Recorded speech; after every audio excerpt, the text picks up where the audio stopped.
Welcome back to Focus on Pre-K.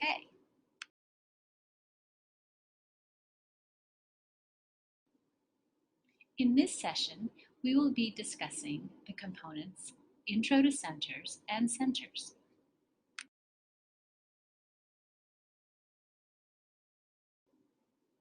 Centers is quite literally the center of the curriculum.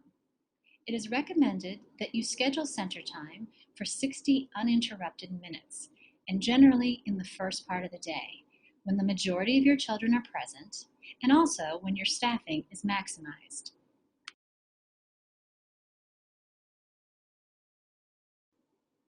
Take a moment to consider if your daily schedule allows for this configuration.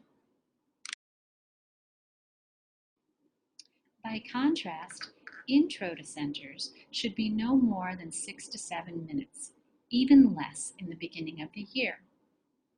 Although intro to centers and centers are considered two separate curriculum components, they should happen consecutively. For example, if children go to a special, such as music, instead of doing intro, go to music, and then do centers, wait until children return from music and do intro, followed immediately by centers. Stop and consider if your daily schedule allows for this configuration.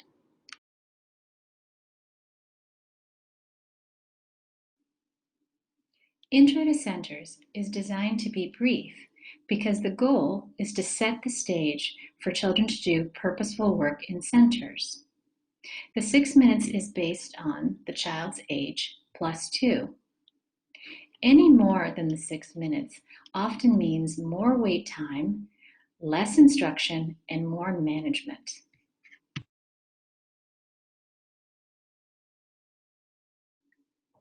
For example, if the last thing children heard in Intro to Centers was crisscross applesauce, 1, 2, 3, eyes on me, don't touch your friends, then their ability to engage purposefully and independently at centers decreases because the last thing they heard was management and not instruction.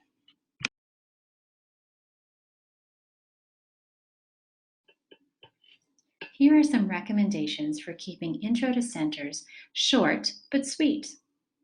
Familiarize yourself with the lesson's content so that your language is precise. Have all your materials organized and at the ready. Plan for how you will model the activity. For example, will you model at the rug, or will you model at the center where the activity is going to take place? Finally, have a routine for a quick and efficient release into centers. Instead of asking each child where they are going to go for centers, we recommend that you say, "All right, friends, off you go."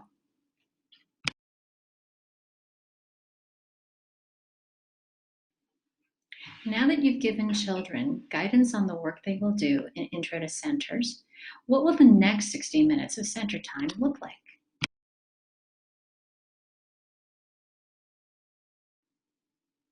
During centers, children will develop executive functioning skills because they'll be making purposeful choices.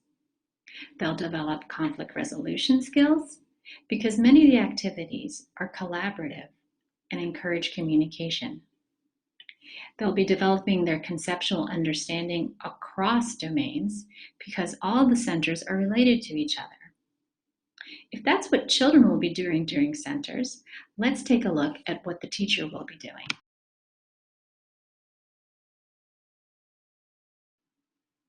The role of the teacher during centers is to circulate throughout the classroom, ask children questions, engage them in rich conversations, and support them in peer-to-peer interactions. The teacher provides appropriate scaffolds so that all children can access and succeed at the activities. And the teacher allows for children's creativity while maintaining the objectives of the lesson.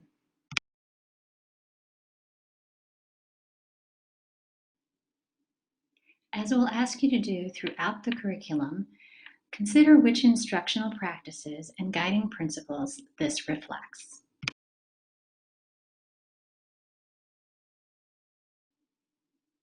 Now let's walk through a center lesson plan.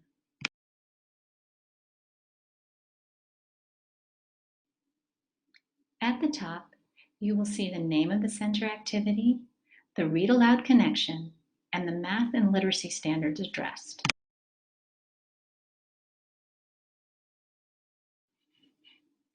Here are the list of materials needed for this center.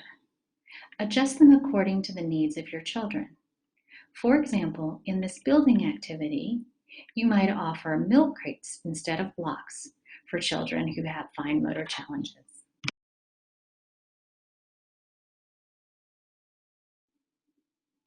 Most of the key vocabulary will have a child-friendly definition, and all of the vocabulary from the read alouds has a color card that you will find in the resources.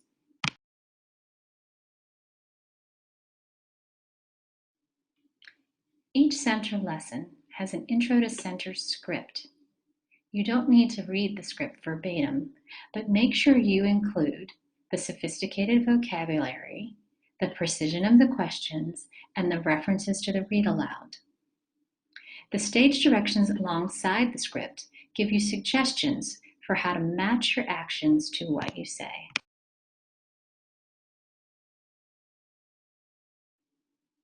The During Centers and Guiding Questions section will give you guidance on specific teacher moves that will help you facilitate the center.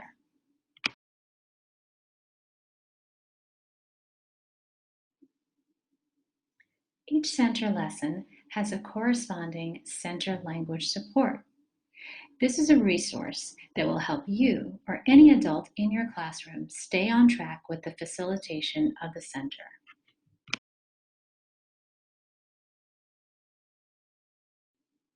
It is recommended that you post these in each center and rotate them as a new center activity is introduced.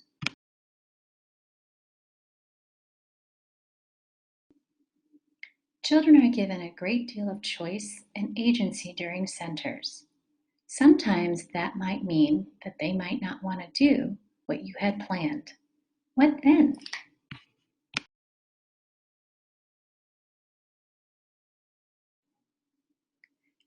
You might remember at the spring conference we practiced addressing these bunny trails. For example, if the block activity is for children to build a neighborhood and instead they want to build a princess castle, you came up with questions such as, what kinds of things are in the princess's neighborhood? Who lives in their neighborhood? These are redirects and questions that get kids back on track to the lesson while still honoring their interests.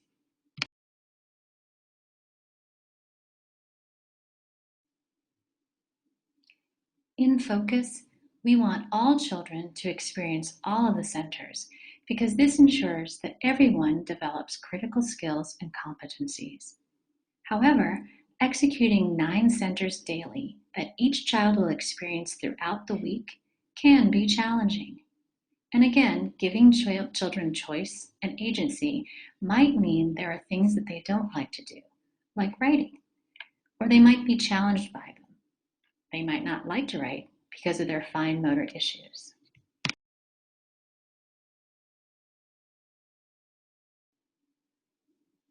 To address this, focus on the goal of the activity rather than where it's suggested to take place. For example, in Unit 1, Week 1, the activity Writing My Name in Family Names is designated for the Writing and Drawing Center, which is typically a table. However, the goal of this activity is for children to practice putting together the letters to make the names, and also to refer to the family member names in Peter's chair. So can children do this in blocks and not at a table?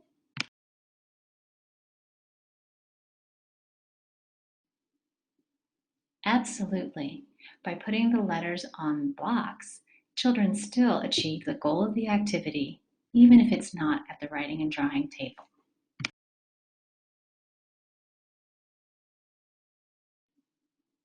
Now let's think about the children in your classroom. Think about the kinds of things they gravitate towards, things that they're challenged by, all of the things that affect how they'll work in centers. And now think about how to combine centers and activities to maximize access and to meet their needs.